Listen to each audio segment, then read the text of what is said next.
ulivyosikika mwangwe wa watu wa kutaka kufanya marekebisho ya sheria, ni Dr. Samia Suluhu Hassan, Rais wa Jamhuri ya Muungano wa Tanzania, aliamua kutengeneza kamati maalum kwa ajili ya maridhiano ya nchi yetu. Na yeye mwenyewe kwa sauti yake akasema, hili taifa si mali ya mtu, ni taifa letu wote.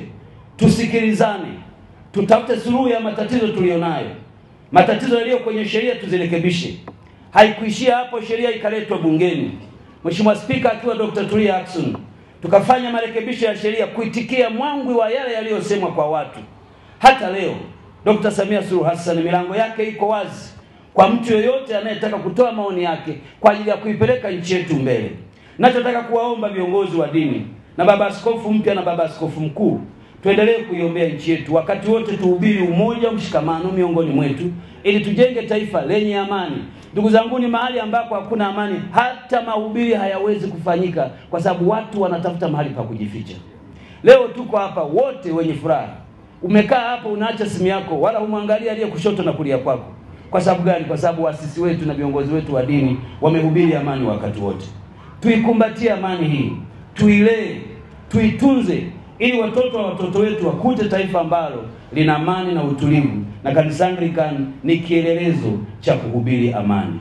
Baba Askofu, sikusudii kusema chochote juu ya yale uliyoyasema juu ya uchaguzi, lakini nataka nikuhakikishie kuwa maelekezo yako kuwa uchaguzi utafanyika, serikali imeyasikia.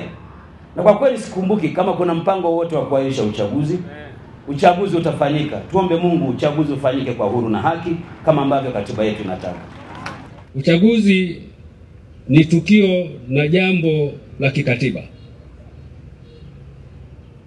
Tunasikia mengi humo mitaani, wako wanaosema tuahirishe uchaguzi, wako wanaosema tuendelee na uchaguzi. Tuliase kanisa na taifa,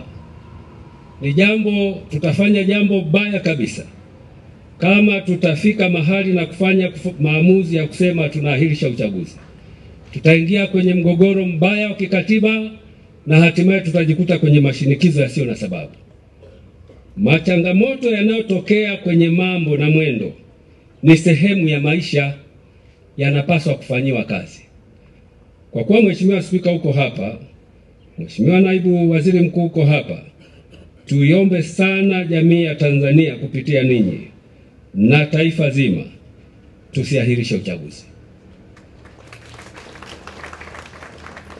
Mtatuingiza kwenye mgogoro ambao mwisho wa siku hatuna pa kwenda.